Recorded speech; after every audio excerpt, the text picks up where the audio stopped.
بقطع كان جابير خير ما جامع مسكن لو ما أنتي نريو كان زعما كمي كم تملسكا استوعب زبل خوي ما جامع مسكن مين كمي كم تملسكا سيسر بكلا كمي كم تملسكا استوعب زبل خوي جابير بارك نبقسي تقصنا كاب كدماي تسولنكي معرف حاده قطري شعتن سرتن قولي ما تمسح مسكن لحرف كثير بوصفنا جزيين يرنا ما مسكن حونا انجينير كاوي بقى فيرو حتى دايما على قطري ثلاثه دلو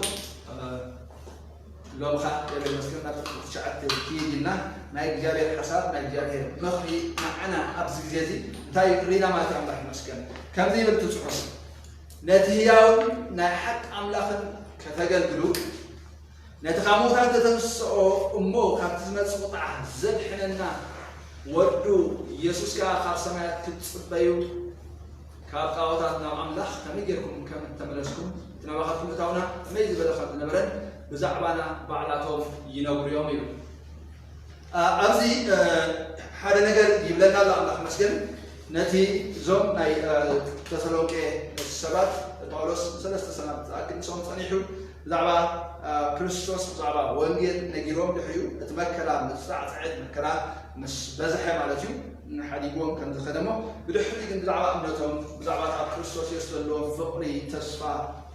صبق خله اسمع سنع مالتي الله يمسكن امنتهم دو كان تبرو امنتهم كا خم صنعوا فليتو እንደገና ዛ ደብዳቤ ዚያ ንምጽንዖም ክጽሕፈሎም ከሎ ንሪ ማለት እግዚአብሔር ይመስገን ስለዚ አው ነቲ ህያውን ናይ ሐቅ አምላኽን ከተገልግሉ ይብለና ማለት አምላህ ይመስገን እንደገና ነቲ ኻሙታት ዘተንሶም ካብቲ ዝመጽእ ቁጣዕ ዘድሕነና ወዲ ኢየሱስ ካብ ሰማያት ክጽበዩ ካብ ጣዖታት ናብ አምላኽ ከመይ ጌርኩም ከም ተመለስኩምን እትናባኻትኩም እታውና ከመይ ዝበለን ከም ዝነበረ ብዛዕባኻትኩም ስባዕላቶም ይነግሩ እዮም ኢሉ አምላኽ ይመስገን ስለዚ እቲ ወንጌል ኣዝዩ ከም ዝወፅእ ኣብ ዘሎ ኤሻ ብዘላ ኣካያ እቲ ወንጌል ካባታቶም ከም ዝተሰምዐ ጽቡቕ ዝኾነ ምስክርነት ዝነበሮም ሰባት እዮም ዞም ናይ ሰብ ተሰሎንቄ ማለት አምላኽ ይመስገን ሓንቲ ካብተን ኣብነታውያን ናይ ሓድሽ ኪዳን ኣብ ቤተ ክርስቲያናት እያ ነይራ ዛ ቤተ ክርስቲያን እዚኣ ማለት አምላኽ ይመስገን ክርስቶስ ኢየሱስ ጻበ ልብ ነይርዎ ኣብ እምነት ጸንዑ እንደገና ፍሬ እምነቶም ካ ብግብሪ ዝተሰነ ፍሬ ፍቅሮም ጻዕሪ ዝመልኦ አምላኽ ይመስገን እንደገና ፍሬ ናይታ ዝነበረቶም አምላኽ ዝነበረቶም ተስፋ ካ ኩሉ ግዜ ብትዕግስቲ ፍሬ ስፈሪዩ አመንቲ ከም ዝነበሩ መጽሓፍ ቅዱስ ይነግረና ማለት እግዚአብሔር ይባረኽ ኣብ ዝሓለፈ ግዜ ሓውና ኢንጂነር ብዛዕቦ ነጊርና ነይር ማለት እዩ ስለዚ ሎሚ አው ሓደ ዓቢ ቃል ኣሎ ማለት አምላኽ ይመስገን ነቲ ያውን ናይ ሐቅ አምላኽን ከተገልግሉ ኢሉ ስለዚህ ሰብ ብዙሕ ግዜ ዓመት መፀ ዓመት ወፀ እንታይ ይገብር ብዙሕ ግዜ ናይ ሞራል ለውጥ ክገብር ይፍትን እዩ ኮሚትመንት ይኣቱ ማለት እዩ ኣብዛ ዓመት እዚ ከምዚ ክገብር እየ ኣብዛ ዓመት እዚ እዚ ክገድፍ እየ እዚ ክሓድግ እየ እንዳበለ ብዙሕ መብፃዕታት ይኣቱ ሽጋራ ዘትክኽ ነይሩ ድሕዳ ኮይኑ ሽጋራ ክሓድግ ይብል መስተ ዝሰቲ እንድሕዳ ነይሩ ኮይኑ መስተ ክገድፍ እየ ይብል ብዙሕ ነገር ይገብር ኣብዚ ግን ከምኡ ዓይነት ለውጢ ኣይኮነን ኣብዚ ዝዛረበና ዘሎ ዞም ሰባት እዚኣቶም ግና ካብ መምላኽ ጣዖት ናበይ ከም ዝተመልሱ ዝነገረና ማለት እዩ ናብ አምላኽ ናብቲ ህያው ዝኾነ አምላኽ ከም ዝተመልሱ ዝነገረና ጽሑፍ ማለት እዩ ስለዚ እቲ ትክክል ዝኾነ ናይ በሐቅ ዝኾነ ነስሓ እንታይ ይመስልኩም ናይ በሐቅ ዝኾነ ነስሓ ካብቲ ትኾዶ ዝነበርካ ከንቱ ናብራ ከንቱ ዝኾነ ንብረት እንታይ ምግባር እዩ ገጽካ ናብ አምላኽ ገጽካ መምላስን ንዕኡ ምግዛእን እዩ ማለት እዩ አምላኽ ይመስገን ስለዚ እንታይ ክገብሩ ኢሎ ነቲ ህያውን ናይ ሐቅ አምላኽን ዝተኽገብሮ ከተገልግሉ ይብል እቲ ከተገልግሉ ኢልዎ ዘሎ እቲ ቃል ልሕዳሪና ብኣፍቲ ናይ ግሪክ ቃል ልሕዳሪና ዲዮልዮ ይዝብሎ ዲዮልዮ ማለት ከዓኒ ካብቲ ተመሳሳሊ ኣብ ሮሜ ሐዋርያ ጳውሎስ ክዛረብ ከሎ ኣብ ሮሜ ዘላሞ ከነንባ ኢና ድሕሪኡ እታ ካብ ሓንቲ ጳውሎስ ባርያ ኢየሱስ ክርስቶስ እንዳበለ ይነግረና ማለት አምላኽ ይመስገን ኣብ ሮሜ ምዕራፍ 1 ከኣቱ ከሎ ጳውሎስ ርእሱ ከላሊ ከሎ ጳውሎስ ባርያ ኢየሱስ ክርስቶስ ሐዋርያ ክኸውን እተጽውዕን ወንጌል አምላኽ እተፈልየ እንዳበለ ይዛረብ ማለት አምላኽ ይመስገን ስለዚህ ክልቲአን ካብ ሓደ ካብቲ ዲዮ ወይ ከላይ ዲኦ ዝብል ናይ ግሪክ ቃል ዝነቀለ ሓደ ዓይነት ሓሳብ ሓደ ዓይነት ኣምር ዘለዎ ቃል ዝጥቀም ማለት እዩ እዚ ኣምላኽ መስገን እታ ከተገልግሉ ኢልዋ ዘሎ ኣብዚ እቲ ብዙሕ ግዜ እንረኽቦ ናይ ማኣዲ ምስላፍ ወይ ከላይ ናይ ተግባር ኣገልግሎት ዘይኮነሲ ናይ ልቢ ሳብሚሽን ወይ ከላይ ናይ ልቢ ምግዛእ ናይ ልቢ ምእሳር እያ ተስምዕ ማለት እዩ እታ ዴኦ ትብል ቃል እንታይ ማለት ምዃኑ እዩ እቲ ሌክሲኮንስ ክንርኢ ከለና እቲ ፈታሒ ፅሑፋት ክንርኢ ከለና እንታይ ዝብለናኡ ምእሳር ናብ ሓደ ነገር ምጥማር ናብ ሓደ ነገር ምእሳር ብሓደ ነገር ምትሓዝ ወይ ከላይ በትናቱ ፖዚቲቭ ዝኾነ እወንታዊ ዝኾነ ቃሉ ክንሪኦ ከለና ኸ ንሓደ ነገርሲ ፈቲኻ ርእስኻ ምግዛእ የስምዕ ማለት እዩ ኣምላኽ ይመስገን ኣሜን ስለዚ ሐዋርያ ጳውሎስ ኣብኡ ካብ ብዙሕ ዓይነት ነቲ ባርያ ዝብል ቃላት ዝጥቀምሉ ብዙሕ ዓይነት ቃላት ነይሩ እዩ ንምንታይ ነዛ ቃል እዚኣ መሪፁ እንድሕር ኢልና ፈትዩ ደልዩ ረድዩ ባዕሉ ርእሱ ንኣምላኽ ዝሃበ ሰብ ስለ ዝነበረ ማለት እግዚኣብሔር ይመስገን ስለዚ ናይ ብሓቂ እንድሕር ርእስና ንእግዚኣብሔር ከነግዝእ ጀሚርና ንእግዚኣብሔር እንድሕር ርእስና ክንህብ ጀሚርና ብፍታው ከዓ እንድሕር ከምኡ ክንገብሮ ጀሚርና ኣምላኽ መስገን እግዚኣብሔር ኣብ ሂወትና ብዙሕ ስራሕ ይሰርሕ ኣምላኽ መስገን ብዙሕ ለውጢ ይገብር እዩ ገለ ካብቲ ናይ ምግዛእ ውፅኢታት ክንርኢ ከለና መጽሓፍ ቅዱስ ክነግረና ከሎ ንኣምላኽ ተገዝኡ ይብለና ኣምላኽ መስገን ንእግዚኣብሔር ክትግዝኦ ከለኻ እግዚአብሔር ኣብ ሂወትካ ሓይሊ ይለቅቕ ኣምላኽ መስገን ንጸላኢ ናይ ምቅዋም ንጸላኢ ረዚስት ናይ ምግባር ናይ ምቅዋም ወይ ከላይ ናይ ምድፋዕ ሓይሊ ትረክብ ኢኻ እግዚአብሔር መስገን ንኣምላኽ ተገዝኦ ምስ በለ ዲያብሎስ ግና ተጸራሩ ንሳሓባኻትኩም ክሃድም ይብለና ማለት እዩ ኣምላኽ መስገን ስለዚ እሱ ጥራይ ከይኮነ ከዓ እንድሕር እግዚአብሔር ዝግዛእ ንእግዚአብሔር ዝምለኽ ሂወት ኣለካ ኮይኑ እንታይ ይኸውን ይመስልኩም ኣብ ሂወትካ ልክዕ እቲ ጽሑፋት እቲ ጎይታና ኢየሱስ ክርስቶስ እተመላለሰ ዓይነት ሂወት ኣብ ሂወትካ ናይ መቕራጽ ናይ ምስራሕ ሓይሊ ኣለዎ ስለዚ እግዚአብሔር ይባረኽ ልክዕ ከምቲ ሐዋርያ ጳውሎስ ኣነ ነዚ ጎይታይ እዚ ፈትየየ በዚ ጎይታይ እዚ ተመሊኸ በዚ ጎይታይ እዚ ባሂልኒ ልክዕ ከምቲ ኣብ ዘጸአት 21 ዘሎ ሓደ ባርያ እንድሕር ደኣኒ ክወፅእ ማለት ዓመታት ባርነቱ ባርያ ምስ ገዝኡ እስራኤላውያን 6 ዓመት ይግዞም በታ 7 ዓመት ከዓ ሓራይ ወፅእ ማለት እዩ በታ ዓመት ሓርነት እንድሕር ዳ ክኸይድ ኣነስ ቤት ጎይታይ ፈትየ እዚ ጎይታይ ከዓ ፈትየ ምስኡ ክኸውን መሪፅ ኣለኹ እንድሕር ዳ ኢሉ ግን እንታይ ይገብር ኣብ ኣፍ ልዳት ይገብሮ ማለት እዩ ኣፍ ልዳት ገይሩ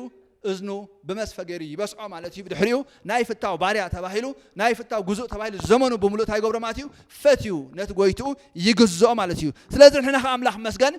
ንኸምኡ ዓይነት ሂወት ኢና ተፀዊዕና እዩ ዝብለና ዘሎ ፅሑፍ ፈቲና ደስ ኢልና ባሂልና ነዚ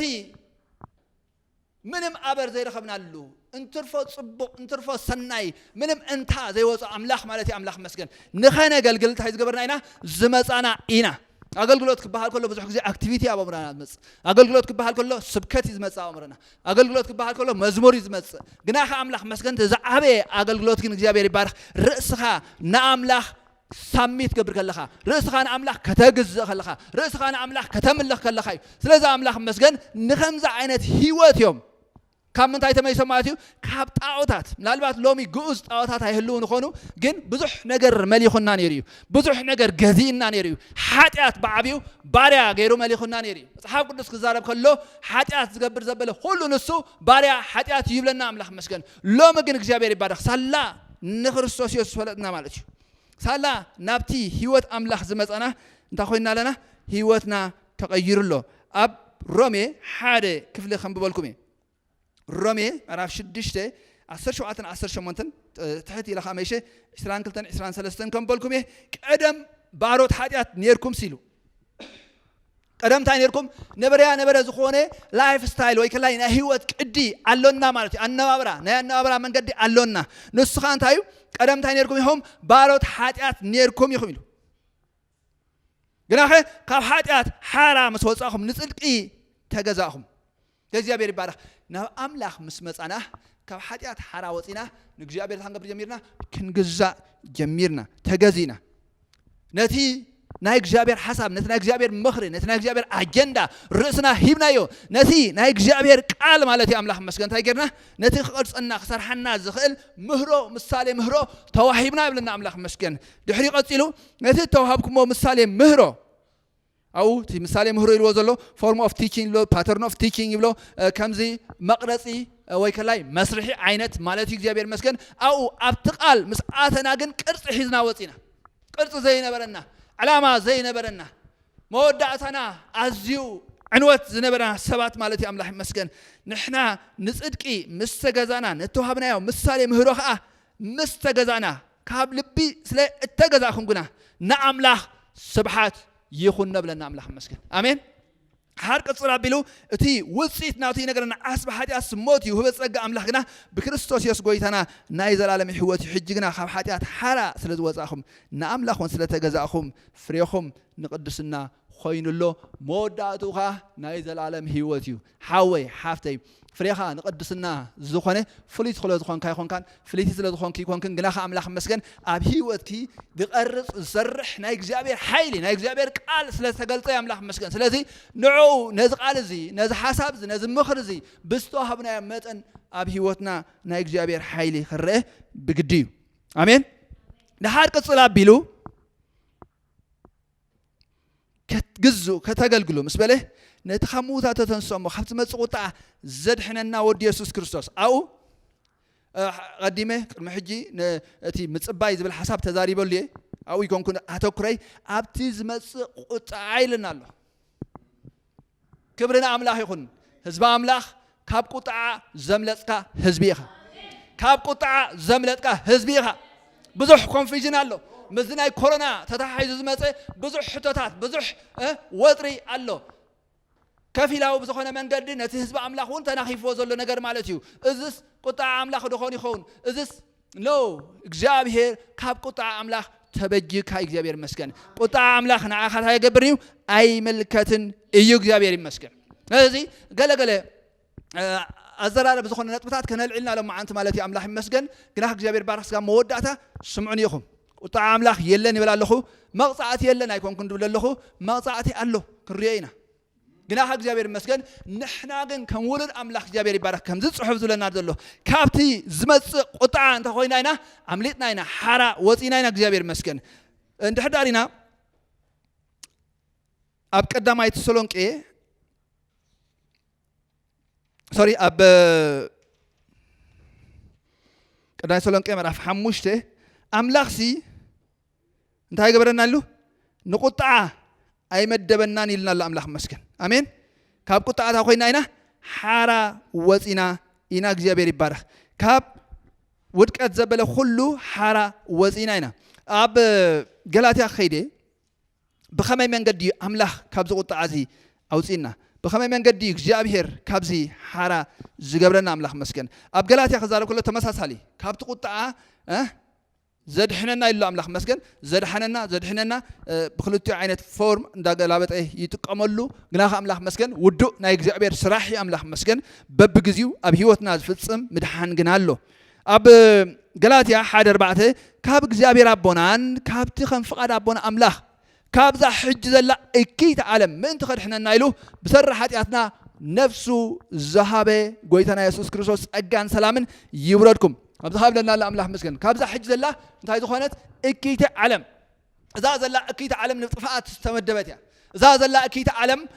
حاجه معلتي انت هاي صبي يالله تعاقير لالله عمصا زملأت لدخونت كفاءات زملأت لدخونت نهاي እግዚአብሔር ጽድቅ حاجه معلتا بقى كغلصي مالتيو نقطع انت هاي تخونالا تحلو خمزلا مصحف ቅዱስ ይነግረና نحنا ግን እግዚአብሔር መስገን ካብዚያ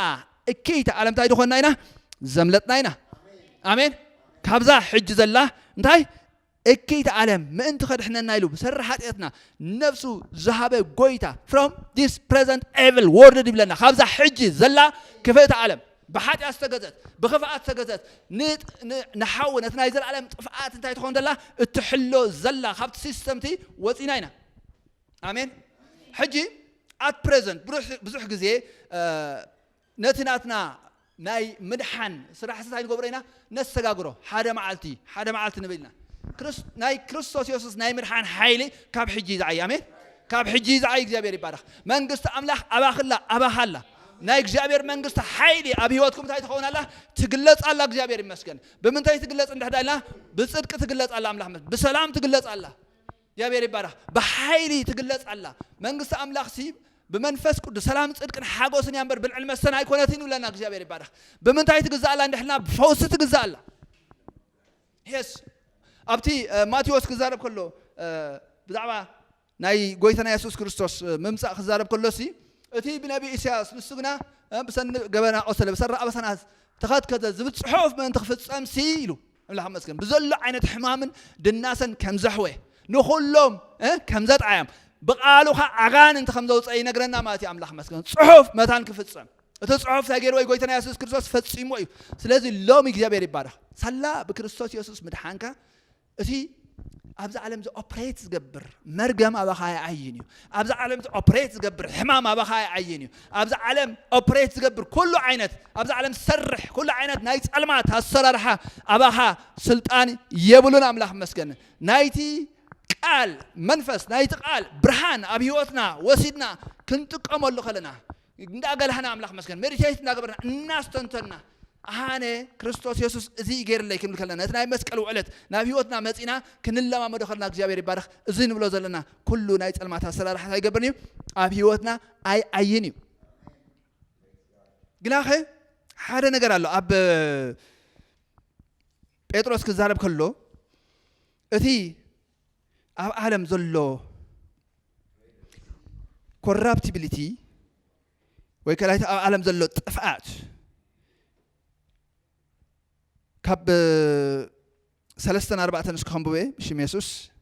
اتبفلت أتكبرون دقنة تصو عن أملاخا وحايلو نهيوة نفرحة እግዚአብሔርን زخون كله خاب زبنا أب كلايت ميتوس حدا أسرت هايلو مسيلكم نسيلو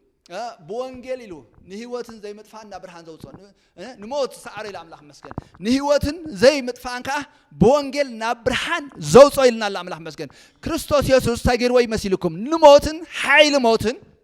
موتن حيل موتن موت تتسعير أملاخ مسكن نموت كونتربيت تجبر حمامي أملاخ مسكن حيل موتن تاجر وي قويتنا يسوع كريستوس سعير وي حيل حاتيات سعيروي بسقو سعيروي زبلنا رومي معرف شو منتخب زارب كله سلازي اتين موس سعرو نهيوتن زي مدفعن كابونجل نبرهان زوصي قويت هاي الولو جابير يبارك سلازي موت تسعيريو هيوت زي مدفع ويكلاي incorruptibility زي مبسباس زي مبراس نهيوتن نزي مبراسن كاتاجيروي نا بونجل نبرهان هوتي وي جناح أملاح مسكن انت هنقبل كم دولنا جناب زي نقلنا بوخا كابتن سجمير هم بي اتفلت أتكبرون دقنة سواء أملاها وحيلون هيوتن فراتك جابير زخون كله خابز هبنا بو اتا خبرتن عباين تسفاز رخبنا أبزع علم فتوى السقا خابز اللو طفعات واتيهم حجي أبزع علم انتهى مسيلكم بفتوى علم زمس فتوى السقا زمس كله طفعات واتيهم تما قالت أملاها وحري من تخدخون بلنا أملاها مسكن لذي أثر زغدفو أبت سجا استغدف أثر الله ماج أتي sinful nature زنبره كرمي من قالو كرمي خابي هوتنا ملايو كرمي مس أملاخ reconnect مهنا أبت سجا زغدفو نحات سجا ويكلا أثر الله مالتيو سلذي بفتوى سجا أبيلو زعي corruptibility نتنا إجابير عامي نتنا إجابير حال نتأبو هوتنا تلك نايك إجابير كلت كم زي عايخ قبر زجلي نايت علمات أتاك الله خبدك جمال سلذا أملاح مسكن نعوجن كل جزء ببرهان قالوا الناس عرنايو بناك جابير فلتات الناس عرنايو بناك جابير فقري الناس عرنايو خمس خيد ينقلنا ما تي أملاح مسكن بتجاز زبلة كنقادل كم زلنا نأمنت قال لي كنقادل كم زلنا ينقلنا ما تي جابير مسكن يسوع قوي تاي سلذي نحنا لومي بناي ጸልማት حيلي كنسعر بناي ጸልማት حيلي خنجزاء نايك جابير حساب أيكونن نايك جابير مخرقة أيكونن لذا أملاح مسكن نتي كاب سمايات زقلت مو خالد متسقطع زدحنا ودي يسوع كريستوس كاب سمايات كتصبيلو أملاح مسكن صعبل بخمس لنا حقوسي نقرنا الله جن حدا نقر أو نقرنا الله ماتيو كاب متسقطع جابير تاجرناي أديشنناي أمين نايك جابير قطع الله جابير قطعي جابير فقري أملاح مسكن نايك جابير بحري انتهي مسيلكم فقري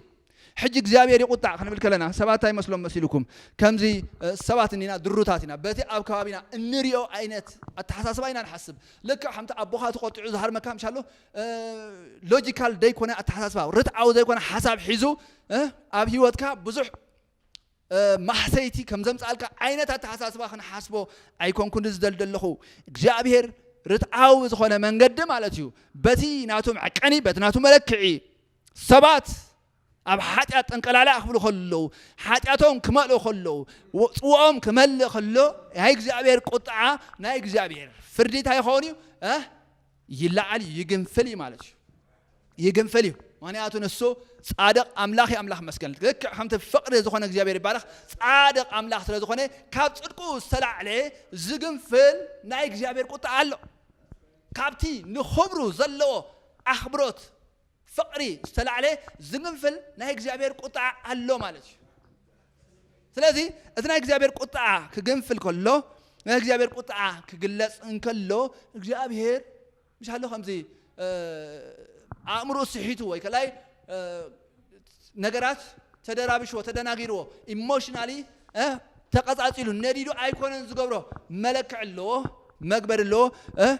ብዝግለጽ ማለት ብትክክል ብዝዕቀን ብትክክል ከዓ ብዝግምገም መንገዲ ናይ እግዚአብሔር ቁጥዓ እንታይ ይኸውን እዩ ይግለጽ እዩ ማለት እዩ ግናኸ እዚ ናይ እግዚአብሔር ቁጥዓ ንመን እዩ ንቤት ኣምላኽ ይምልከት ድዩ መጽሓፍ ቅዱስ ብንጹር ይነግረና እዩ ማለት እዩ ናይ እግዚአብሔር ቁጥዓ ኣብ ወዱ ኣብ ኢየሱስ ክርስቶስ ታገይርዎ ይመስልኩም ኣዝሒልዎ እዩ ንሕና ርእስና ምስ ክርስቶስ ኢየሱስ አይደንቲፋይ ዝገበርና ርእስና ምስ ክርስቶስ ኢየሱስ ዝወገና ማለት እዩ ናይ ክርስቶስ ምዃንና ዝተኣመና ሰባት በኣምላኽ ክርኤና ከሎ በወዱ ኢየሱስ ክርስቶስ እዩ ዝርኤና እግዚአብሔር ይመስገን ስለዚ መጽሓፍ ቅዱስ ክነግረና ከሎ ቀዳማይ ተሰሎንቄ 5:9 ኣምላኽ ብጎይታና ኢየሱስ ክርስቶስ ምድሓን ክንረክብ እምበር ንቁጥዓ ኣይመደበናን ንቁጥዓ ዝተመደብና ሰባት ኣይኮንናን ብመሰረቱ ንቁጥዓ ዝተመደበ ሰብ ኣይነበረን መጽሓፍ መወዳእቱ መጽሓፍ ቅዱስ ክነግረና ከሎሲ ነቶም ዘይእዘዙ ማለት ብምሎም ናብቲ ንሰይጣንን መላእኽቱን ዝተዳለወ ቀላይ ሓዊ ኪዱ ዝብሎም እምበር ናብ ዝተዳለወልኩም ኣይብሎም እዩ ስለዚ ሰባት ግን ርእሶም ምስ ሰይጣን አይደንቲፋይ ብምግባሮም ምስ ሰይጣን ብምልጋቦም ማለት እዩ እንታይ ይኾን ናይ ዝቁጥዓ እዚ ተሃሰይቲ ወይ ከላይ ግዳያት ክኾኑ ይረኣዩ ተመሳሳሊ ኣብ ሮሜ 5:9 ክዛረብ ከሎ እምበኣርሲ ሕጂ ብደሙ ምስ ጸደቕና ሳላ ናይ ክርስቶስ ኢየሱስ ደም ደሓሽና ሰባት ስለ ዝኾንና ዝበለፅና ሰባት ስለ ዝኾንና ኣይኮንናን ካብቲ ቁጥዓ ኣምሊጥና ዝብል ዘለኹ ግና ኣምላኽ መስገን ንሕና ዋና ዘሎና ጥሪት ኣምላኽ ዝኾንና ህዝቢና እግዚአብሔር ይባረኽ ስለዚ ከዓ እምበኣርሲ ሕጂ ብደሙ ምስ ጸደቕና ዳ ክንደይ ካብቲ ቁጥዓ ብኡ ኣዚና ዘይንድሕን ይብል እንደገና ሮሜ 2:6-8 ክዛረብ ከሎ ንሱ ኢሉ ንነፍሲ ወከፍ ከከም ግብሩ ክፈድዮ እዩ ማለት ነቶም ሰናይ እናገበሩ ተዓጊሶም ግርማን ክብርን ዘይምጥፋእን ዝደልዩ ናይ ዘላለም ህይወት ክህቦም እዩ ኣሜን ነቶም እንታይ ዝገብሩ ሰናይ ግብሪ እናገበሩ ግርማን ክብርን ዘይምጥፋእን ዝጽበዩ ለኣምላኽ መስገን ርእሶም ምስ ክርስቶስ ኢየሱስ አይደንቲፋይ ዝገብሩ ካብቲ ዝመጽእ ቁጥዓ ዓመታን ንምምላእ ርእሶም ኣብቲ ናይ እግዚአብሔር ሓለዋ ኣብቲ ናይ እግዚአብሔር ምሕረት ዘማዕቆቡ እቶም እንታይ ኮኑ ናይ ዘላለም ህይወት ክህቦም እዩ ናይ ዘላለም ህይወት ኣብ ወንጌል ዮሐንስ 17:3 ክዛረብ ከሎ ጎይታና ኢየሱስ ክርስቶስ ታይሎ ኣምላኽ ሓቂ ንስኻ ምዃንካ ፈልጡ በዝላካ ወድኻ ኢየሱስ ክርስቶስ ከዓ ከም ናይ ዘላለም ህይወት እዚያ ኢሎ ናይ ዘላለም ህይወት ኣብዚ ምድሪ ዝኸለና ኢና እንጆይ ንገብሮ ከም ተቀዲመ ዝበልኩኹም ማለት እዩ ኣምላኽ መስገን ኣብዚ ዝጅመር ህይወት እዩ ሓደ መዓልቲ ክንነብሮ ኣብ ሰማይ እናናፈቕናዮ እንኸይድ ኣይኮነን ብዓብዩ ዓቐን ወይ ከላይ ብዓብይ عمقات شعوخنا الله ما مرينا እግዚአብሔር ይባረክ ግናኸ ታህይወት አምላኽ ግን ምስ አምላኽ ግን ዕርቅህና ምስ አምላኽ ግን ሕብረት ገርና ለና ምስ አምላኽ ግን እግዚአብሔር መስገን መንፈስና ምስ ናይ እግዚአብሔር መንፈስ ኮኔክት ኮይኑ ህያዋን ኮይና ኢና ስለዚ ናይ ዘላለም ህይወት አባና አላ እግዚአብሔር ይባረክ ስለዚ ነቶም ንዓመፃ ዝእዘዙ እምበር ንሓቂ ዘይእዘዙ መሻረውቱ ግና ቁጥዓን መዓትን ክወርዶም እዩ መዓስ እሱውን ካብ ሕጂ ብዙሕ ግዜ እንታይና ንገብሮ ነቲ ናይ እግዚአብሔር ቁጥዓ አኹን ነቲ ናይ እግዚአብሔር መዓልቲ አምላኽ ክትመጽያ መዓልቲ መፍዳይ ሕነ አላ እንዳበልና ኦፍ ኮርስ እግዚአብሔር ዝመደባ እግዚአብሔር ሰርዓ መዓልቲ መፍዳይ ሕነ አላ أبي دا أملاخ مودا عليه خندي يسكي حلو ولا مصحف قدس مالتيو جناخه حجونا إجابير قطع يقلتي رينا تحسيلنا أو كلا سلام كهيدنا دحريناون جناح أتم بقول تنافقوا تحواتنا أملاخ كابت أنتي بناي منفس قدسنا بأمنة حقن نمدحان سلذ حريكم نحنا بزعبخاتكم نأملاخ كل ساعة نمسكنه لنا نحنا نمدحان استحارنا أينا نقطع استحارنا أيكوننا آمين إحنا نمدحان استحارنا أينا جابير مسكن ثلاثة جابير يبارك كل جزء ده هنكون لنا مالتيو قطع أملاح كم زي ملكنا توم بخريستوس يزلوا نعاتهم تيبلهم يبلنا مصحف قدس كونني يبلهم يبلنا كونني يبلهم أنا أتون نسخاول الأملاحها نسخانا جابير فقريها كابتي كريستوس يسوس لا نمدحان نمقداس نتباب زخون لنا كريستوسها as a package لك كم حادث تقلال نزل نجار تاجرنا هنا تقبلنا ينا أملاح مسكن لذي أبي رباره ناتنا ترى أنت أيو display كنقول نزي كناريو نزي لك خمتي أقدم زرعه ما تي أملاح مسكن نتي تقبلنا مثال مهرو نادا جزانا ما تي أملاح مسكن نعو ده قبرنا نام مثل ود يسوع كريستوس نقرأ أننا أبز مدرزي ناي كريستوس يسوع representative ويكلا وكلت ناي كريستوس يسوع كوينا نكريستوس النجلس دك أملاح كوينا خن مالالسي أملاح زدل ما سيابير مسكن كريستوس يسوع النجدو ناي كريستوس يسوع فقر ناي أملاح فقري النجر سبات كنكون مصحف قدس ينجرنا ما تجناخه إذا خن بركلنا جابير أي كتس عنديو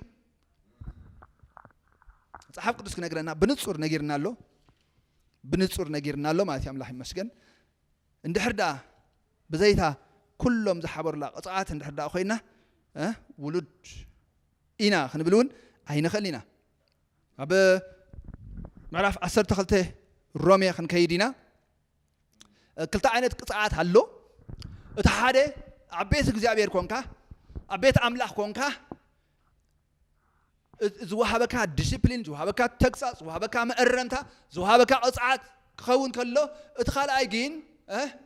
متان نفسها خدحن سجاها نسيان توفي أبدك كونكا تقطعه ما قطعات خالله ماشي لازم خلت تعينت قطعات هلو قطعات هلو ترى يكون كل تعينت ما قطعات هلو ماشي لازم جزابير مسكن كم لبع مات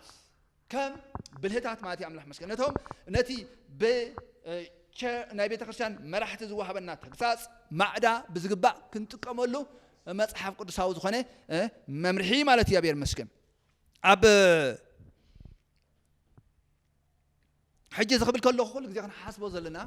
እግዚአብሔር ሲ ከምዚ እንታይ ንብልኒና an auditor is a white dog not a bloodhound dog ንብሎ ነርና ማለት እዩ እጂ auditor ሲ لك خمس حلاوي خلي بدأ اللومبر كم الدم كا خمسيل زغوي أيكونن بليرنا خن إنتروديس رأسنا خن الله لخلمات كم أوديتر سينير أوديتر سوز نوركم على تيو حجي إجزاء بهرسي نحلوها نحلوها كايلو على الزغوبرم برد راح نقو متان كي كسر كاس راح نقو متان كي سنة كاس راح نقو نبخا زي تمثل نعمل تصرف صب كون كاي تجهاد مودعتون كابتي مسمر قيح مسمر رقيت كاخير كا نطفات كي تخيلي لجزابير تقطع كامبر كفقر زنقل امبر كاب صلئي زنقل ايكونن ስለዚህ እግዚአብሔር መስገን እግዚአብሔር ፍቅር መሃኑ አሁን ይረይ ደቅና ከንቀጽም ከለና ንሽዑ ሕማም ከሎ ከመሮም ከሎ መቸም እንታይ ሆይን ስምዖም ሽዑ አይደሊዋንዮም ታስታይ ግን ስቲል ታናይ ፍቅር አታችመንት ግን አላ ንምንታይ ከም ተቆጽዑ ፈልጥዮም ኣብ ህይወቶም ጉድኣት ከነምጽ ከነሰቅዮም ከነቀንዞም ደሊና ደይኮናስ ዝሓሹ ሰባት ክኾኑ ኢልና ንቀጽዖም ከም ዘለና ይፈልጥዮም አምላኽ መስገን ስለዚ ኾነ ይኸዓ ስቲል ተክሳጽና ኣመኒና ብማዕዳና ኣመኒና ካው ዝሓለፈ ግን ንቆልዓ ዕሽነት ተቆራኒ ይወሎም በትራይ ትፍለየሊ ይብለና ስለዚ እንታይ ንገብሪና እውን ብሸቦጥ እውን ንዕሽነት ንኣሊና ማለት እዩ ደሰም እዞም ናይ ስጋ ኣቦታት ከማን ካብ ፍቅሪ ዝተልዓለ ከምኡ ካብ ገበሩ ከመይ ደኣ እሞ እቲ ሰማያዊ ኣቦና እንዳበለ ብንጹር ነገርና ኣሎ ሓሳብ ሰባይ ኮንኩን ዘምጽእ ዘለኹ ናይ እግዚአብሔር ሓሳቢ مس حاجات مكلاسكم جنا كسا عبد متوسحوا أي تقاونكن أتي خام نولد غير ودي إجابير نصف كرا يقص عيمو نتقبله زبله ولد ون يجرفه سلسلة قطعات قويتها أي تنع أنت جن حكون حلنا خا أي تعرف يلو زارب زلوا معدوخا رسعكم مو اللخم لومي ክትባራበሩ የልየኩም እዩ ብዙሕ ግዜ ሰሚዕ ኣለኹ እግዚአብሔር ኣይቀጽዕን እዩ ዝብል ዓይነት ኣዘራርባ ብንጹር እቲ ጽሑፍ ይነግረና ኣሎ ኣምላኽ መስገን ቅጽዓት ጎይታ እንታይ ትገብሩ ረሲዕኹም ኣለኹም ይብል ተባራበሩ ማለት እዩ ኣምላኽ ይመስገን እግዚአብሔር የፍቅረካ እዩ እግዚአብሔር ፈትወካ እዩ እግዚአብሔር ኣጆኻ ጅግናኻ አንበሳኻ ምባል ደይኮነሲ ተግሳጽውን ኣሎ ማለት እዩ ኣብ ቤት እግዚአብሔር ናይ ፍቅሪ መግናሕቲ ኣሎ ማለት እግዚአብሔር ይባረኽ ካብ ጽቡቕ ሓቐና ካብ ጽቡቕ ሕልና ዝመጸ እንታይ ኣሎ ማለት እዩ ማዕዳ ተግሳጽ መቕጻዕቲ ኣሎ ማለት እዩ ቅጽዓት እንተ ተዓገስኩም ኣምላኽ ከም ውሉድ ገይሩ ይርአኩም ኢሉ አሜን ኣቦ ዘይቀጽዖ እንታይ ውሉድ እዩ ብዘይ እታ ኩሎም ዝሓበሩላ ቅጽዓት እንተ ኾንኩም ግና ደቓሉ እምበር ውሉድ ኣይኮንኩምን ሕጂ ኣብቲ ናይ መቕጻዕቲ ግዜ ክትህሉ ከለኻ ኣይመስልኒ እዩ ነጽቡቕ ነገር ከጥፍኣካ ዝደለየ ኮይኑ ይስማዓካ በቃ ናይ እምበርከ ኣምላኽ ኣሎ ዲ ምሳይ እምበርከ ትብለሉ ግዜ ክኸውን ይኽእል ግን ኣሓ እግዚአብሔር መስገን እግዚአብሔር ግን ናብኡ መልሽካ ክትውከል መልሽካ ናብኡ ክትወድቕ ናብ ፍቕሪ መልሽካ ክትምለስ ዘምፅኦ ነገራት እዩ ዚ ግን ኣኸ እግዚአብሔር መጀመርያ በቃሉ ዝዛረበካ መጀመርያ ብዝተፈላለየ እንታይ ገብረካ ይምዕደካ ይዛረበካ ካብኡ ብዝሓለፈ ምስማዕ እንተሃቢኻ እግዚአብሔር ናብቲ ኣዝዩ ዝሕምም ወይ ከላ ኣዝዩ ዘቐንዞ ዓይነት ተመክሮ ሓሊፉ ዝህበካ ማለት እዩ ስለዚ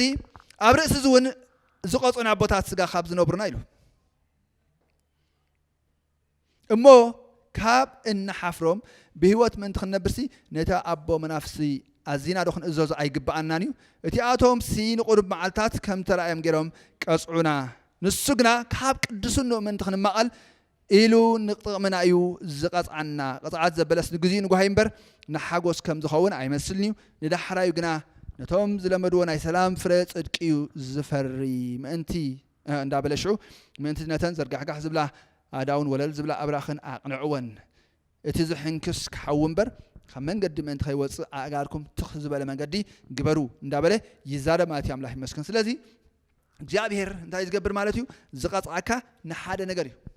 ስኻታዩ ካብ ቅዱስንኡ ክትማቐል ዝሓሽካ ሰብ ክትከውን ንፍረ ጽድቂ ዝኸውን ፍረ ኣባኻ ክረአ ማለት እዩ ኣምላኽ ይመስገን ፍረ ጽድቂ ኣብ ህይወትካ ክወፅእ እዩ እቲ ናይ እግዚአብሔር ዕላማ ኣሜን ለእግዚአብሔር ይባረኽ እግዚአብሔር እንታይ ይገብር ኢና ንብለና ይቐፅዕ እዩ ኢና ንብለና ካልእ እግዚአብሔር እንድሕር ዳ እቲ ነገር እናሰዓረረ ኸይዱ እቲ ነገር እናኽፈአተ ኸይዱ ከዓኒ ኢቨን ቱ ዘ ኤክስተንት ማለት እዩ ልክዕ ኣብ ቀዳይ ቆሮንጦስ ምዕራፍ 5 ሓደ ታሪክ ንረክብ ኢና ማለት እዩ ብዛዕባ ምንዝርና እሞ ኣብ ኣሕዛብ ዘይተገብረ ኣባኻትኩም ዝተገብረ ምንዝርና ብዛዕባኻትኩም ዝሰማዕ ኣለኹ ኢሉ ካብኻ ከፍ ኢለ ኣምነ እንዳበለ ክዛረቦም ከሎ ንርኢ ማለት እዩ ግና ኸ ነዚ ከምዚ ዝገበረሲ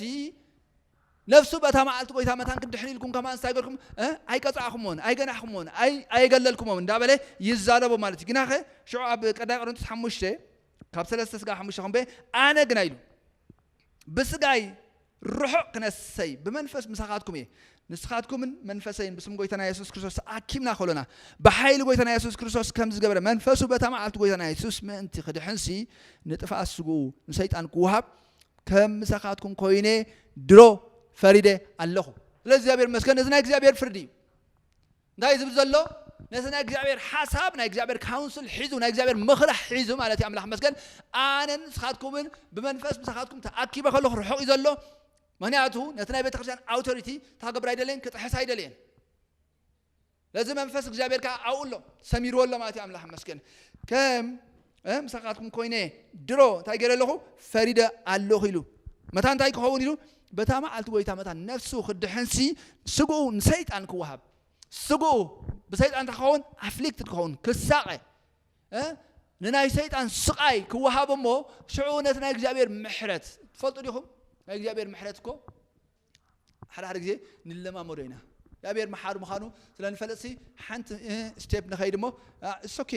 እግዚአብሔር እኮ መሓሪ ኢልና ንውስኽ ከላ እንዳበልና ክሳብቲ ጫፍ ንኸይድ ኢና ስለዚ ብኡ ጌርና መታ ንከይንጠፍእ እግዚአብሔር እንታይ ይገብር ማለት እዩ ሕሊፉ በካ ማለት እዩ ለካ ወፅእ ኣለኹ ኢልካ ክሳብቲ ስንብድ ናብ ኣምላኽ ክትምለስ ክገብረካ ማለት እዩ ተመሳሳሊ ሃናንያን ሰጲራን በረኸት ኣይኮኑን ተቐቢሎም መቕፅዓት እዮም ተቐቢሎም حداريناهم كابتي معرف حموش قبر هارات هلونا مالت خلات نان فلطينا التاريخ كابتي شطوا مريت شطلو مقيلهم عتريفهم مالتش حجي منفس أملاك كم زحسوا تحريقها instantly قصبت كاو كم سقطعوا ينقرنا مالش نالبات يوم سبعة يوم نفسهم دحينادو قال نزبل كم يزعمن عنه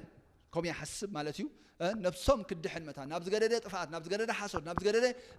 عينة كستايك كيلو أبت بيت خرسان أبتها نسأت سخنة محبر كخالق عينة كالتشر نشتى قرب ما يبيحق نبذل له ما يبيحق يبقى عسل دخانه نزي جاء بهير قصعم كم ذو قصعم يأمن مالتيو قال سبات بيتروس يقطعوا ويبل يبليهم جناحه أب بيتروس نبر منفس أملاح نبر منفس سيطان أيقونن لا جابير مسكن جاء بهير سمرو ما قطعتي ينيرو بسجا تقطعهم بسجا قطعوا خلوا نري مالتيو كالق أتي حجي مقطعاتي بيت أملاح كم زول لنا لنا أملاح مسكن قطع أملاح ويكلاي فرد أملاح قلنا بيزقن عيو قطع أملاح كابز مس قطع زد حنا إلا أملاح مسكن كابزا نتفع التلالي لا أكيد علم تغيرنا له استبجونا زد حننا كنبلرينا نيرنا أملاح مسكن نتفعت انتهي تقوله دسعارو نمود دسعارو نهيوات زي متفانكا بونجيل جيرو نبرهان دمصو غويتا رينا لنا املاح مسكن سلازي اتقطعاخه كما يدالو ابيت እግዚአብሔር ናይ እግዚአብሔር ቁጣ አለዲው አብ ኤፌሶን ክዛረብ ከሎ او خجمر كلوتي صحف كم ولدات كم ولد أملاخ الساعة خانة جلس خلنا نخو جلنا أمز مسألة زموت زع مسألة جلسي كاو كنفلا خمد لنا خابتي جبراوي حاجات كنفلا خمد لنا كم توم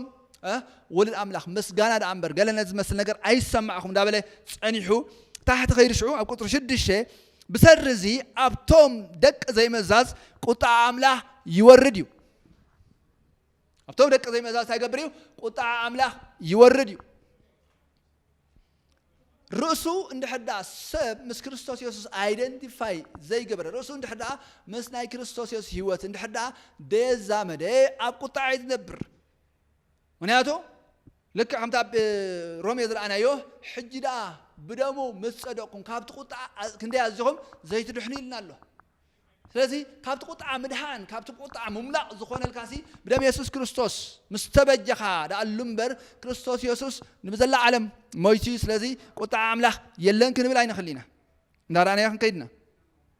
ቆሎሴ ምዕራፍ 3 ብሰርዝ ነገር እዚ እቲ ቁጣ አምላኽ ኣብቶም ደቀ ዘይመዛዝ ይወርድ ይብለና ዙን ተመሳሳሊ ኃጢአት ገብሩ ነይሮም አበሳ ነይሮም ስቱዕ ምትሕላፍ ነይሮም ብሰርዝ ኢሉ እንታይ ይኸውን ኣብቶም ደቀ ቁጣ ወይ ከላይ بسرز نجار زي اتقطع أملاح أبتم دك زي مئزاز اتدك زي مئزاز زبل قال نقلب له هم سبعة يوم potentially نايمر حانم تخون واقع تخافي للومي اتي نايمر حانم potentially ويكلاي بقعد تخون أخول تخون مسوعة تسوى مسوعة قويتنا يسوع كريستوس سي نتناتهم nature نتناتهم بحري كلوت عاي كالن دايت بايلهم فلت له دك ديابلوس دك زي مزاز سبايلهم فلت له سلازة هبزياتهم عين السبعة تايخونيو نايك جابير قطعة جابير فردي تايخونيو يجهاد يورد لذي لومي من البات زي أمانة تندحنا لكم كونكم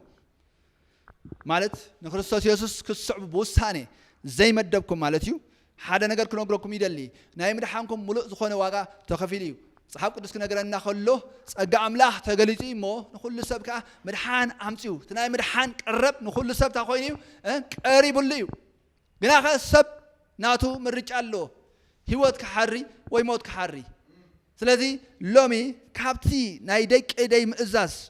ويكلاي مسيد أن رأسهم identify زجبركم رأسهم ززامدكم نجار وصيهم نأملاح عند حدا مجزاء جميركم أملاح مسكن تقول تعزي عمل كتوكم نيو كابت قطع عزي وصعات حرايهم أبتم دك زي مزاج كنت هاي جبريو قطع أملاح يورد يبلنا نه حدش كان تقصي dispensation رينا مجابينات مقلنا نزار وزلنا ثلاثي نحنا خم أمانة قد بلنا سبات أبز مدرزي بزرخ بكم مكر يخون أبز مدرزي بزقوانف مجسوق على يخون أبتي زمت نايزل علم فعات يخون ካብዚ ኩሉ ነፃ ክትኮኑ ሓራ ክትኮኑ እዩ ናይ ቤተክርስትያን ድሌት ናይ ቅዱሳን ድሌት ናይ ማሕበር ኣምላኽ ድሌት ማለት ኣምላኽ መስገን ስለ ዝኾነ ኢኻ ቤተክርስትያን ኩሉ ግዜ እንታይ ትገብር ወንጌል ትሰብኽ ስለዚ ኣብ ሮሜ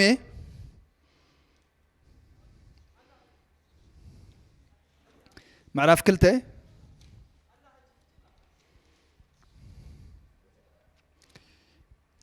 ሮሜ 2 6-8 ካብኡ ከዓ 9-11 ولا بمولو خمبوه كاب شدش جميرة نسويلو النفس وكف ككم جبرو خفديو مالت نتوم سناي ناقبر تعجسهم جرمان كبرن زي مدفعن زدليو نايزل عالم هيوات نتوم نعمت زوزم بريلو نحك زي زوز مشارو تجنا قطعن معتن كوردم إيو ذي ب present simple present tense تتعرف ذلله كوردم إيو قطعن معتن كوردم إيو قدمنا أيداوي كومخا نتراوي سناي نزقبر زبالة كل جنا جرمان كبرن سلامن كوها بايو قدمنا أيداوي كومخا نتراوي ندابله يقتصل مالتش لك عب كلاي تسلونك إيه زي قطعات زي وكلاي استفاء زي انت عين اتفاءات يندحلنا أبز مدرسة خلو سب ببزح نجر يبلي تزخاف أي نجر تزعبي قطعات جن سب أبي يروح باي مسيلكم كاب هوات أملاح رجيقو نزل على ما ودخنا ما قطع خلو تزخاف أنا السيو كلاي تسلونك إيه مرف حادة قطر شو عتن شمونتن كزارب كله كم زيبل بيت مجلس بيتنا يسوع كريستوس كاب سماي مس ملاك تسلطانو نعخاتكم أبيبكم زلون مسانا عرفتي already ببزح مكرا يمد حرف نيرم سلازي نعخاتكم تاخونكم يلو مسانا عرفتي نتوم تطوفلكم زلون أباخ فدي بأملاح قنعيمو نتوم نأملاح زي فلتون وانجل بيتنا يسوع كريستوس زي إزوزون بحال تحاوي حنا خفد يوم يو يبلنا سلازي እግዚአብሔር ሓደ መዓልቲ ንሰባት ባህል ተሓውል ሕነዝ ፈድየሉ ንሰባት ዝቀጻሉ መዓልቲ መዲቡ ከም ዘሎ ብንጹር ይነግረና ኣሎ ኣስዋይና ኩሉ ግዜ ሰባት ክምለሱ ናብ ኣምላኽ ክምለሱ ምስ ኣምላኽ ዕርቂ ክገብሩ ናብ ኣምላኽ ተመለሱ ናብ ኣምላኽ ተዓረቁ እንዳበላ ኩሉ ግዜ ናይ ዕርቂ ወንጌል ነግር ምክንያቱ ብወገን ኣምላኽ ናይ ምድሓኖም ዋጋ ተኸፊሉ بوغن أملاخ نعرق واقع تخفيل معناته أبكار يقولون تسمع أنا فهم الشخص زارب كله أملاخ نعلم مصر سوخ عرق أخلو صاب كريستوس نبرة مو بدل ما يحزن له من أبغانا ها قال عرقي أمبري بلنا ماتي أملاخ مسكين هذا زيت قال عرقي تايم بواري سبات نا أملاخ معراقي مثلا أبنا يزال عالم تفعات نيزال عالم condemnation سبات كي كديو جناخه أتي ناي قطع عسي بزعما مساعد رايديو أبكلتهم كفلون خيلنا تناي إجابير قطعة أبكلتهم كفلون خيلنا قدامي ما زعت أبكلتها في النيرنا أبكلتان زلوا ماتيو لك تقطعون أبكلتهم ما قولون خيلنا قدامي أب رومي حادة عشر شمونته كان نبب بقيو كم زبلنا ننبب مالتيو قطع أملاخ كاب السماء أبرسي نتن عمت عن زبله خلو نت حق بعمت أبز خدنو السبات يجلتي يبلنا it's being revealed يبلنا present continuous سخنة عينت جريز نقرنا ما تي أملاح مسكن أو عند حدارينا يو كابولي كده نعتحيزو إجابير كم يجرو بحري قاليسو خمسة نبرة أب حد شانكرا رأسه ما عرف نداي كم زجلت عندك سبات بزع أملاح زفلت إنها لو خلقنا نتي أملاخ نتي يا أملاخ حديقهم سبات نتعاوتات كم لخو سلسل فتو ننساتات نحلاف نجار كم لخو خاب نزي حلف حديقهم رأسهم حلافي سلسل ملسو جابير دك سبات كم زقط عم يزارب ماتي أملاخ مسكن جناخه تقطع أنت يا خوين ولي يجلس يلوله حجي تعاوز يجلس قطعي نجرنا يو أسأل دخونا قطع خم دخونا ينجرنا ما تشوف سخان تايو سبات سندحر دعني نتيها أملاخ حديقهم ندحر أملخهم ናብ ምስሊ ኣራዊት ለመም ዝብል እንስሳ ናብ 4 መሓውር ዘለዎ ናብ ዝተፈላለዩ ነገር እንድሕዳእ ተመሊሶም ሓደ ኣእምሮም ጸልቢቱ ካብ ህይወት ኣምላኽ ርሒቆም ንሕሱር ዝኾነ ናብራይ ከም ዝልቀቑ ኣብዚ ምድሪ ዝኽነብሩ ከለውሲ በቃ ሕሱር ዝኾነ ናብራ ዓስቢ ናይቲ ሕሱር ዝኾነ ናብራ ኣብ ህይወቶም ብዙሕ ስቃይ ብዙሕ ጥፋኣት ኣብ ህይወቶም ከም ዘምፁ መጽሓፍ ቅዱስ ይነግረና ማለት እዩ። ኣብ ኤፌሶን ከም ዝተመሳሳለ ቃል ክዛረብ ከሎ ኣብ ኤፌሶን 4:17 እምበኣርሲ ከምቲ ኣሕዛብ ብናይ ከንቱ ዝመላለስዎ ከይትመላለሱ እዚ ብል ብጎይታውን ምስክር ኣሎ። ስለዚ ንሳቶም ኢሉ ብሰሪ ትርልቦምን ብሰሪ ተኣባታቶም ዘሎ ድንቁርናን ኣእምሮም ጸልሚቱ ካብ ህይወት ኣምላኽ ርሒቆም ድንዙዛት ኮይኖም ብስስዐ ርክሰት ዘበለ ንምግባር ናብ ዕብዳን ተለቁ። እግዚአብሔር ክለቀካ ካብ ዝኸፍእ ነገር የለን። እግዚአብሔር ንትምኒትካ እግዚአብሔር ንባህግኻ እግዚአብሔር ንልየታትካ ክለቀካ ከሎ ካብ ዝዓቢ ጥፍኣት ካብ ዝዓቢ ቁጣዓ የለን። ስለዚ በዚ መንገዲ እዚ ናይ እግዚአብሔር ቁጣዓ ኣብ ደቂ ሰባት ስቆደ ተገሊጹሎ ይብለና still is being revealed ይብለና ይግለጽ ኣሎ በፕሬዘንተንስ ይገልጽዎ ዘሎ ይግለጽ ኣሎ ይብለና ኣሎ። እንደገና ኣብ ቀዳማይ ጢሞቴዎስ ጥራይ ብከምዚ ዓይነት መንገዲ ዝግለጽ ግን ኣይኮነን። ናይ እግዚአብሔር ቁጣዓ ቪዚብል ብዝኾነ መንገዲ እውን ኣብቶም ነት መስመር ቀይሕ መስመር ዝጣሓሱ ልክ ኣብቲ ክርስትና ቀይሕ መስመር ዝጥሕሱ ከም ዘለው ኣብኡ እውን ኣብቲ ናይ ዓለም ኣካይዳ እውን ነቲ ቀይሕ መስመር ዝጥሕስዎ ሰባት ከም ዘለው ይነግረና ማለት እዩ። ኣብ ቀዳማይ ጢሞቴዎስ 5:24 ክዛረብ ከሎ ሓጢኣት ገሊኦም ሰባት ጉሁድ እዩ ናብ ፍርዲ ይቀድሞም ይብለና። ጉሁድ ቪዚብል ኢንሻአሎ ውፅእ ዝበለ እግዚአብሔር ምስ ሓጢኣት ጉዳይ ዘይብሉ ነይሩ ተዝኸውን ነይሩ ኣብ ሓድሽ ኪዳን ከምዛ ኣይዛረብን እዩ። sin is not an issue with God ዝብሉና ሰባት ኣለዉ። it's an issue ተዘይኮን ነይሩ ጉዳይ ተዘይኮን እግዚአብሔር ሓጢኣት ገሊኦም ሰባት እንታይ ይብለና ኣሎ ጉሁድ እዩ እንታይ ይገብር ናብ ፍርዲ ይቅድሞም ኢሉ ናይ ገሊኦም ግና ይስዕቦም ይብል እንታይ ማለት እዩ ናይ ገሊኣቶም ኣብዚ ምድሪ ዝኸለው ዓስቦም ዓስቢ ስሕተቶም ዓስቢ ዝኸድዎ መንገዲ እንታይ ይገብሮም ይረኽቦም እግዚአብሔር ኮንፍሮንት ይገብሮም ይጓነፎም ይረኽቦም ይብለና ኣሎ። ሪናይና ቁጣዓ ነቶም ቅዱሳን ከም ዘይኮነ ናይ ገሊኦም ግና እንታይ ይገብሮም ይስዕቦም ኢሉ። ስለዚ sin is not an issue ክንብል ኣይንኸሊና። ሰባት ስቲል ናይ ዓመጾም ጽዋዕ ዝመልሉ ዘለው ዘመን ኢና ዘለና። መጽሓፍ ቅዱስ ነጊርና ኣሎ ኣብ ቀዳማይ ተሰሎንቄ ምዕራፍ 2 እቶም ኣይሁድ እንታይ ዓይነት ሰባት ከም ዝኾኑ ከመይ ዓይነት ምጽባዕ ንኣምላኽ ከም ተጻረርዎ ክዛረብ ከሎ ሐዋርያ ጳውሎስ ኣብኡ ተዛሪብና ኣሎ። ንጎይታና ኢየሱስ ክርስቶስን ንነቢያትን ዝቐተልዎም ንዓናውን ሰጉና ዘለው ንሳቶም እዮም ኣሕዛብ ምእንቲ ክድሕኑ ከይንነግሮም ንዓና ብምኽልካሎም ንሳቶም ንኣምላኽን ባሓየበሎ ንኹሉ ሰቡን ይጻረርዎ ኣለው። እንታይ ይገብርሎ ንኹሉ ሰቡን እንታይ ይገብርሎ ይጻረሩ ኣለው ምስ በለ ግናኸ መዓት ክሳዕ መወዳእታ ወሪድዎም ኣሎ። እታ ክሳይ ትብል ግን ነስተፍለላ አንደርላይን ንግበረላ ከምቲ ኩሉ ሳዕ ሓጢኣቶም እንታይ ይገብርሎ ይምልኡ ኣለው። እግዚአብሔር ሲ ሓጢኣት ኣብዛ ሓድሽ ኪዳን ካውንት ኣይገብሮን እዩ ሓጢኣት ኣይፅብፅብኒ ዘሎ ነወይ ከምኡ ክንብል ኣይንኽእልና። እንታይ ይገብሩ ኣለው ይብለና ኣሎ ሓጢኣቶም እንታይ ይገብሩ ኣለው ይምልኡ ኣለዎ እግዚአብሔር ናይ ሓጢኣት ሪከርድ ኣለዎ ማለት እዩ። ጽውኦም ይምልኡ ኣለው ሓጢኣቶም ይምልኡ ኣለው። ነቲ ናይ ፍርዲ መዓልቲ ነቲ ናይ ፍርዲ እግዚአብሔር ኮንፍረንስ ዝገብረሎም ግዜ እንታይ ይገብሩ ኣለው መመሊሾም ንኣምላኽ ብምትህላኾም ይቐርብዎ ኣለው ይብለና።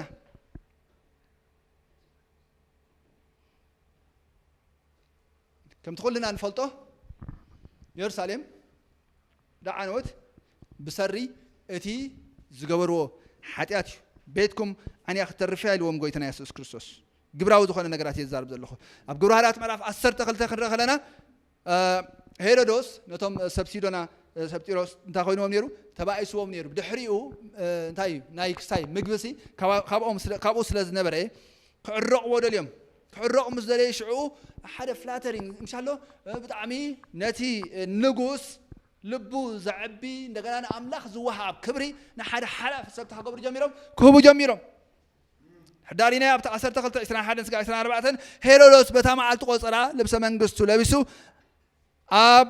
ዙፋን ተቐመጠ ተዛረቦምን እቶም ህዝቢ ድማ እዝስ ድምፂ ኣምላኽ እዩ እምበር ድምፂ ሰብ ኣይኮነን ኢሎም ጨደሩ። ክብሪና አምላኽ ስለዘይ ሃቡ ድማ በቦ መልአኽ እግዚአብሔር ቀዘፈው ስለዚህ ላይክ ልክ ከምታ ብሉይ ኪዳን እግዚአብሔር ባህሪው አይቀየረን ኣብ ብሉይ ኪዳን እግዚአብሔር ናይ ፍቅሪ አምላኽ ኣብ ሓድሽ ኪዳን እግዚአብሔር ናይ ፍቅሪ አምላኽ አምላኽ መስገን አሜን ኣብ ሓድሽ ኪዳን እግዚአብሔር ምስ ህዝቡ ኩሉ ግዜ ብፍቅሪ ዲል ዝገብር ኣብ ብሉይ ኪዳን እንከሞ ንሕዳሪናዮ ናይ እስራኤል ዕልወት እንድሕዳ ክርኢ ከለና እግዚአብሔር ብፍላይ ኣብ ኢሳያስ ክዛረብ ከሎሲ ብዛዕባቲ ተኽሊ ወይኒ ማለት እዩ ንወይነይሲ ከምዛ ኣነ ዝገበር ኩሉሲ እንታይ ኮን ተገብረሉ እንዳበለይ ይዛረብ ማለት ብጣዕሚ ይገርሞ ኮን ነይሩ እግዚአብሔር እንታይ ኮይኖም ህዝብ እዚ እንታይ ስለ ዝጎደሎም እዩ ይስሩን ግና ሓጠርካ ከረሽካ ክትራጋሕ ጀመርካ እንዳበለ እግዚአብሔር ካብቲ ዝገበረሎም ጽቡቕሲ ኣዝዮም ሻዲኖም መስመር ከም ሰሓቱ ኢት መጽሓፍ ቅዱስ ነገረና ማለት እዩ ስለዚ ልክ ኣብ ብሉይ ኪዳን ብፍቅሪ ዲል ከም ዝገብር ዝነበረ ሕጂ እውን እግዚአብሔር ምስ ህዝቡ ብፍቅሪ ዲል ዝገብር ግና ቁጥዑ እንታይ ይኸውን ይግለጽ እዩ እቶም ህዝብ ድማ እዚስ ድምፂ አምላኽ ይንበር ድምፂ ሰብ ኣይኮነን ኢሎም ጨደሩ ክብርን አምላኽ ስለዘይሃበ ድማ መልአኽ እግዚአብሔር ቀዘፎ ሓሲኹውን መተ ቃል አምላኽ ከዓ እናዓበየን እናተዘርግሐን ከደ ምናልባት ሰይጣን ይቀዚፎ ሰይጣን ይቆሪፅዎ ከዓ ኸይንብል ብምንታይ ምክንያት ይኮይኑ ቃል እግዚአብሔር ምዕባይን ናይ እግዚአብሔር ወንጌል ምዝርጋሕን ምክንያት ይኮይኑ አምላኽ መስገን ግብረ ሐዋርያት 13 ከዓ ሕልፍ ኢልና ሓንቲ ምዕራፍ እንድሕር ኸይድና እውን ተመሳሳሊ ኣብቲ ባርዮሱስ ዝበሃል እቲ ባርጂሰስ እቲ ነቲ ሰርጊዮስ ጳውሎስ ነቲ ምስሌነ ኣስተውዓሊ ንፉዕ ዝኾነ ብልሒ ዝኾነ ሰብኣይ ከም ዝነበረ ድሕሪኡ ካብ ጳውሎስ ቃል አምላኽ ክሰምዕ ደልዩስ ባዕሉ እኮ ይፀውዕዎ ኢማጂን ደልዩ ክድሕን ነፍሱ ሕለልያሲ ንጳውሎስ ፀውዒ ወንጌል ክሰምዕ ምስ ጀመረ ድሕሪኡ እቲ ጠንቋሊ ግን ካብ ምእማን ክመልሶ ደልዩ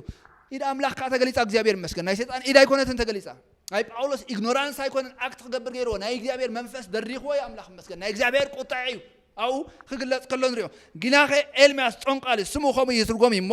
ነቲ ምስሌነ ካብ ምእማን ክመልሶ ደልዩ ተቃወሞ እቲ ጳውሎስ እተሰምየ ሳውል ግና መንፈስ ቅዱስ መሊእዎ አሜን ሓሳብ ስጋ መሊእዎ ይኮነን ዝብለና ዘሎ ሓሳብ ሰይጣን መሊእዎ ይኮነን ዘሎ መንፈስ ቅዱስ መሊእዎ ብለና እግዚአብሔር ይመስገን አሜን መንፈስ ቅዱስ መሳርሒ ናይ ሰባት ጉጉይ ዝኾነ ኣክሽን ኣይኸውንን እዩ ኢማጂን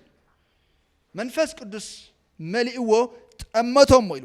ኣታ ኩሉ ተንኮልን ኩሉ ክፉኣትን ዝመልኣካ ወዲ ዲያብሎስ ረይዋ ኣስተውዕልላ ወዲ ደቂ ምእዛዝ ኢሎም ኣለፍቲ ኣብዚ ከዓ ወዲ ዲያብሎስ ይብለና ኣሎ ዮሃንስ ክዛረብ ከሎ ኣቱም ውሉዳት ማን ኣብቲ ማሕፀ ኦረዲ እንታይ ተነቢርሎ ኣብቲ ጉንዲ ማሕፀ ተነቢርሎ ካብቲ ቁጣዕ ከም ትመልኩ መን ሓበረልኩም እንዳለ ይዛረብ ማለት ስለዚ ኩሉ ግዜ ጽቡቕ ፍረ ዘይፈር ዘበለ ኩሉ ይቁረጽ ይብለና መጽሓፍ ቅዱስ ማለት እዩ ስለዚ ወዲ ዲያብሎስ ፀላእ ኩሉ ጽድቂ ነቲ ቁኑዕ መንገዲ እግዚአብሔር ካብ ምጥዋይ ካንዶይ ተዓርፍኒ ኢኻ ሕጂ ኻ እንሃ ኢድ ጎይታ ኣብ ልዕሊኻ እያ ክትዓውር ክሳብ ግዚኡ እውን ፀሓይ ኣይክትርእን ኢኻ በሎ ብኡ ከዓ ጣቓን ፀልማትን ወደቆ ኣብ ዝናብትን እናተመላለሰ ከዓ ብኢዱ ሒዙ ዝመርሖ ደለየ ሽዑ እቲ ምስሌነ ነቲ ዝኾነ ርኢዩ ብምህሮ ጎይታ ተገሪሙ ኣመነ እግዚአብሔር ብናቱ ግሎሪ ኦብሰስድ ብናቱ ክብሪ ንምስማንም ኣይመቅልኒ እኮ እግዚአብሔር ክብሩ አምላኽ መስገን ካብ ዝገብሮ ዘበለ ኩሉ ካ እንታይ ይገብር ይመስልኩም ክብሪ ይወስድ እዩ ያኢ ሎሚ ነዛ ናይ ምድር ጉዕዞ ነዛ ናይ ምድር ንሸይ ደይ ተጠቅምና ናህና ነገርሲ ካብ ዓቢ ነገር ቆጢሯስ ያኢ ሃይቀጻ ካልፈና እግዚአብሔር ያኢ ሃይቀዘፈ እግዚአብሔር ክሓልፍ ነወይ እግዚአብሔር ባህሪው ኣይቅይርን እግዚአብሔር መስገን እግዚአብሔር ጻድቅ አምላኽ እዩ ፍቅሪ አምላኽ እግዚአብሔር መስገን ካብ ጽድቁ እግዚአብሔር ቁጡ አምላኽ ይኮንኩን ትብለሉ ካብ ፍቅሩን ካብ ጽድቁን ዝተላዕለ ግን እግዚአብሔር መስገን እንታይ ይኸውን ይቁጣ እዩ ስለዚ እዚ ዝኾነ ዝኸውን ዘሎ ዝፍጸም ዘሎ እዩ እቲ ናይ መወዳእታ በዚ ክዛዝም ክፍትንየ ማለት አምላኽ ይመስገን ናይ እግዚአብሔር ቁጣ ካይመጽእ ኣሎ እግዚአብሔር እንታይ ገይሩሎ መስልኩም ግዜ መዲብሎ ንምንታይ ናይ እግዚአብሔር ቁጣዓናውን ዘን ዘይግለጽ ዘሎ ዘመንና እንድሕዳ እና እግዚአብሔር ሰት ገይሩሎ ግዜ እንታይ ገይሩሎ መዲብሎ ነቲ መስመር ዝሓለፈ ግን ስቲል ይቐጽእ ኣሎ ኢልና ኣለና ስለዚ ኣብ ሮሜ 2:5 ክዛረብ ከሎ ግናኸ بترخان بزي من صح لبخان نتمعال تقطع أملاح زقلت قنع فرد أملاخن زورد قطعان عبر إسخا تأكب اللوخا هذه سبات كانت هاي قبريهم قال يوم يقدمهم إلا لنا حاجات قالياتهم قهريو يقدمهم قالياتهم قنا يسعبهم يتأكب اللوخا كسعبك كاي كتروح وياها نتزاربوا زي تكم زبله كل زربات هاي تقبروا ليها أبصاب تقربوا ليها كم كريستيانات كمان كم كريستيانات رتعين زي بالله نجار حق إن زي كونه نجار نزاربوا زبله كله እንታይ ንገብር ኢና ኣብ ቅድሚ ኣምላኽ ፀብፃብ ንቐርበሉ ኢና ከምኡ ከዓ ተመሳሳሊ ከዓ እቶም ዘይኣመንቱ ማለት እዩ ፍርዲ ትእክብ ካልኣይ ተሰሎንቄ 1:9-10 ተባሃትኩም ዝመስከርናዮ ምስክር ተኣሚኑ እሞ ኢሉ ኢየሱስ በታ መዓልቲኣ ኣብ ቅዱሳኑ ክኸብርን ኣብቶም ዝኣመኑ ክግረምን ምስ መፀ ኣሜን ኣብ ቅዱሳኑ ክኸብር ሃሌሉያ ነቲ ነፍቅሮ ጎይታ ምስ ረኣና እግዚአብሔር መስገን ብኸመይ ዓይነት ሓጎስ ከም ንሕጎስ ኣይፈልጥን እየ ኣይንገርኒ ኣምላኽ መስገን ሽዑኡ ነውሕዞ ናይ እግዚአብሔር ናዕዳ ናይ ጎይታና ኢየሱስ ክርስቶስ ሞገስ ኣሎ ማለት እዩ ኣምላኽ መስገን ሽዑ ክግረም ኣምላኽ መስገን በኣና ተኸውን ክኽበር ማለት እግዚአብሔር ይባረኽ ምስ ተገልጸ ክግረም ምስ መፀ ንሳቶም ኢሉ بمقطعات ناي زلالم طفات كاب قدم غويتانان خبر سلطان رحيقهم كقصيهم تزغفه ነገር ካብ ህልውና አምላኽ መርሓዊ እተይ ካል ተወሳኺ ካብ ተስፋ አምላኽ መርሓዊ ካል ተወሳኺ ብዙሕ ነገር ኣሎ ምስተማጽዓተ ማለት እዩ ሮሜ 2:16 ዛረብ ከለኻ በታ ከም ወንጌለይ ገይሩ አምላኽ ነት ምስጥራስ ሰብ ኢየሱስ ክርስቶስ ፈርደላ ማዓልቲ ከምኡ ኸውን እዩ ብለና ማለት እግዚአብሔር መስከን ስለዚህ እግዚአብሔር ሞላ ከም ትገብር ከሎሲ ጻድቅ አይኮነን እንዲሁ እግዚአብሔር ከም ክገብር ከሎሲ እንታይ ስለ ዝኾነ እዩ ከም ዝገብር ከላይ ተሰሎንቄ ነጊርናሎ 1:5-7 ነታብ ዛዕባ መከራ እትጸጉብ ዘለኹም መንግስት አምላኽ ቡቃት ኮንኩም እንት ክትቆጸሩ እዚ መከራኹም ግሉጽ ምልክት ናይ ተቆኖ ፍርድ አምላኽ እዩ በት መግላጽ ጎይታና ኢየሱስ ክርስቶስ ካብ ሰማይ ምስ መላእክት ስልጣኑ ንኣሓድኩም ጸይብኩም ዘሎን ምሳና ዕረፍቲ ነቶም ዘጽሙልኩም ዘለውን ጸባ ክፈዲ በአምላኽ ቅንዕ ይብለና አምላኽ መስገን ስለዚህ እግዚአብሔር ይባረክ እዚ እንታይ ይብለና ኣሎ እዚ ነገር እዚ ክኸውን በአምላኽ ስቁንዕ እዩ he's righteous ብዝገብሮ ዘበለ እግዚአብሔር ጻድቅ ሮሜ ተመሳሳሊ 3:5-6 እታ አመጻና ጽድቅ አምላኽ ዘለ ካብ ኮነ ኸይሉ አርጊመንታት ብዙኾነ መንገዲ ሞ ኣብቲ ኃጢአት ጸጋ ዳዓዝ ተኾይንስ ኃጢአት ዶ ንግበር ዳ ዓይነት ዝብሉ ዓይነት ሕቶ ይዘምጽ ዘሎ ኣብዚ ሐዋርያ ጳውሎስ እቲ ጻሓፉ ከምዚ ናይ معبل زبالة ناي فيلوزوفيكال عينة تصحافي ناي فلسفنا تصحافي إذا عمتنا صدق أملاخ زري خاب كونس انتهي نبل أملاخ سقطعو مزري عمات ديو كما زرار باسب الزرار باللخو أي فالون كميل داخل على مفردان دابله يقص ما تجيب هي never عماتي هيكونن صادق أملاخ يجابير مسكن عندنا أبرومي أسرت حدا إسران كلتن بأرسني أملاخ لو هاتن كنا تملكت أبتم زودقو تقنو نعخا أبتلو هاتو نصنعنا لو هات أملاخ انت زي كونس نسخاون كتقرصي خايب لنا لازم يبير مسكن مصحاب قدس 10 ابراهيم 10 وانت تمساسالي ابيد املاخ يا املاخ مودا كنده يزسكحلنا له لازم يبير مسكن ان املاخ زلنا ريفرنس بمخنيات تገልጸ ጸጋ መሪሹ ዳአሉ ወስኽ ዘለዎም በር አምላኽ መስገን እንታይ ይኾናን ናይ ጸጋ ዘመን እዩ ናይ ጸጋ ዲስፐንሴሽን ኢልና ከም ድሌትና ክንከይዳ ንኸይና ናይ እግዚአብሔር ማጽዓት ኣሎ ጸጋ ባይዘወይ እንታይ ይመስልኩም ጸጋ ዲፋይን ክገብሮ ከለኹ ነቲ ዘይትኽእሉ ነገር ንኽትክእል ኣኻኣሎ ብቕዓት ዝህበካን ነቲ ዘይትበቕዖ ነገር ንኽትረክብ ዕድል ዝህበካን ዳአሉ እምበር ናይ ሓጢአት ላይሰንስ ኣይኮነን ፒሪድ ናይ ሓጢአት ላይሰንስ ኣይኮነን ጸጋ አምላኽ ኣብ ሓጢአትካ ክትቅጽል ኣይኮነን ዝፈቅደልካ ማለት እዩ ጸጋ አምላኽ ካብቲ ዝነበርካ ናይ ሓጢአት ዓዛቕታ ኣውፅኡ አምላኽ መስገን ንኣምላኽ ስለተገዛእካ ፍሬኻ እንታይ ይገብሮ መስልኩም ንቅድስና ይገብሮ መወዳእትካ ናይ ዘላለም ህይወት ይኸውን እግዚአብሔር መስገን ስለዚ ካብ ጣዖታት ናብ አምላኽ ከመይልኩም ከም ተመለስኩም እንታይ ክትገብሩ መታን ነቲ አምላኽ ከተገልግሉ ሰርቭ ክትገብሩ ንዑ ሳረንደር ክትገብሩ ንዑ ክትግዙ ንዑ ክትምለኹ ብለና ኣሎ አምላኽ መስገን ስለዚ እግዚአብሔር ይባረክ ንአምላኽ እንግዛሉ መንገዲ ነቲ ናቱ ምኽርነትን ሓሳብ ነቲ ናቱ አጀንዳ ክንገዛእ ከለና ይ አምላኽ መስገን ሎሚ ሓደ ነገር ይጽዋዕኩም ኣለኹ ናይ እግዚአብሔር ህዝቢ ናይ እግዚአብሔር ጸጋ ተገዙ ናይ እግዚአብሔር ሓሳብ ናይ እግዚአብሔር ምኽሪ ተገዙ አምላኽ መስገን ካብ ቁጣ ውጻት ሓደ አይኹም እግዚአብሔር ይባረክ ቁጣና አኹም አይመልከትኒ እዚ ኣብ ግዜና ዝረአ ዘሎኻ مس قطع مسجله خنا زامرا ينخل كرابت راب تخنه أب ودقت تخنه عالم علىنا جناح أملاح مسكن كابت عالم زلوا كرابت بليتي ويكله كابت عالم زلوا فعات نت أخوي نحن وصلوا النخل نهيك زابير حسب نهيك زابير مهر الله أملاح مسكن نعو نتاين نقوله حاسس نبلون نفتشوا you are saved وصعد حالهم كاب كونني نت أخوي أملاح مسكن لزابير يبارك بأملاح لبهم يتحبن بقدسنا تملالسوا زابير يبارككم بروخاتكم